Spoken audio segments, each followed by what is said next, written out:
regime de bens é a norma que regula as relações patrimoniais de um relacionamento afetivo, considerando não só o patrimônio adquirido durante o casamento, como também aquele obtido antes do início da relação. Não pretendo me divorciar, mesmo assim, preciso pensar nisso? A resposta é sim.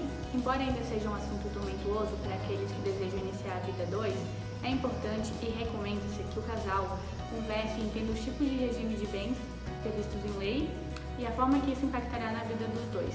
Você sabia que dependendo do regime adotado é necessária a anuência do outro para determinados atos?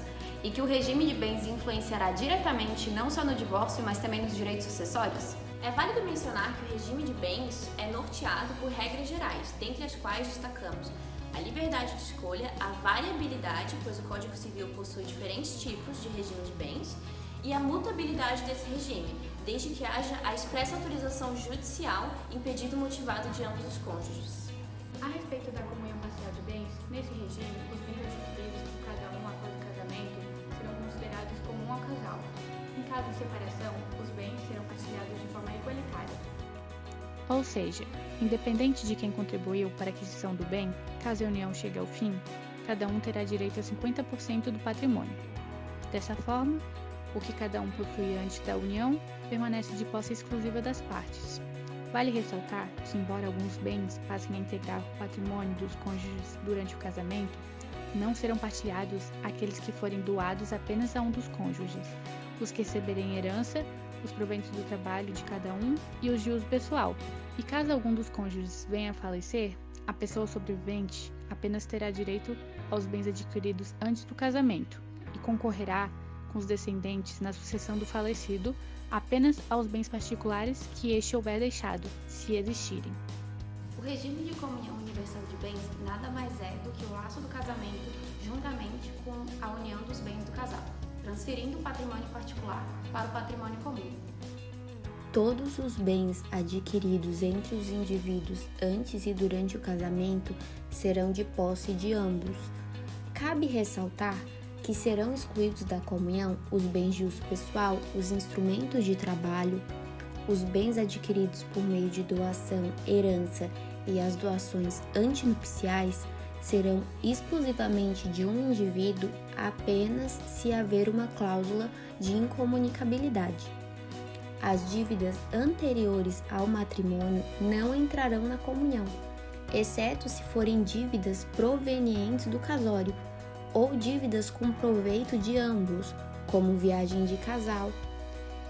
E os bens de fideicomisso antes de realizada a condição suspensiva também não será patrimônio comum. Já quanto à relação da administração dos patrimônios em comum, pode ser feita por qualquer um dos cônjuges, ou pode-se nomear apenas um. E em relação à extinção do casamento, tanto as dívidas como os bens serão divididos entre eles e as responsabilidades com seus credores serão individuais a partir daí. A participação final nos aquestos é um regime misto que se divide em dois momentos, o da constância do casamento e o da dissolução. Durante a constância do casamento, se tem uma separação total de bens. O patrimônio que for adquirido antes e depois do casamento não se comunicam entre si nem entre os cônjuges, cada um administra seus próprios bens. Vamos pensar com um exemplo. Maria e José são casados. Se Maria tem um carro, o carro só pertence a Maria e é ela quem administra. Se José tem uma casa, a casa só pertence a José e é ele quem administra. Já no segundo momento, durante a dissolução do casamento, aplica-se a comunhão parcial. É feita uma apuração dos bens, excluindo o patrimônio pessoal de cada cônjuge e dividindo o que foi adquirido com esforço comum comprovado. Os bens excluídos incluem aqueles adquiridos por meio de herança, doação, os anteriores ao casamento e quaisquer dívidas decorrentes destes bens. Voltando ao exemplo, se Maria e José construírem um shopping, Maria deu 80% do valor e José deu 20%. Durante o casamento, como dito anteriormente, cada um administra seus bens. Após o divórcio, Maria tem direito a 80% do shopping e José tem direito a 20%. É importante destacar que esse é um regime pouco usual, justamente pela dificuldade em comprovar exatamente o que cada um investiu. Para isso, seria necessário uma manutenção constante da contabilidade do casal. O regime de separação de bens é, via de regra, o oposto da comunhão universal. Como o próprio nome já informa, não há comunicabilidade do patrimônio anterior ao casamento, quanto dos bens futuros adquiridos durante a constância do matrimônio ou união estável. Toda vez que se deparar com o regime de separação de bens, é imprescindível analisar se tal modalidade foi eleita pelos integrantes da relação ou imposta pela legislação, visto que o Código Civil de 2002 faz distinções entre esse regime, podendo mesmo ser convencional, elegido por pacto antinupcial ou legal, imposto pela lei. Cabe ainda ressaltar que, a depender do tipo de modalidade, as consequências serão distintas. Trata-se de um regime de estrutura mais simples, em que, independentemente do tempo de relação, não haverá comunicação de patrimônio entre o casal durante o matrimônio. A exemplo, existem duas massas patrimoniais diferentes, conforme se demonstra através do diagrama a seguir. Nessa modalidade, o casal, pautado no princípio da autonomia privada, decide que cada um terá sua independência patrimonial. Os integrantes do relacionamento permanecem sob a administração exclusiva de cada um dos bens, que os poderá livremente alienar ou gravar ônus real.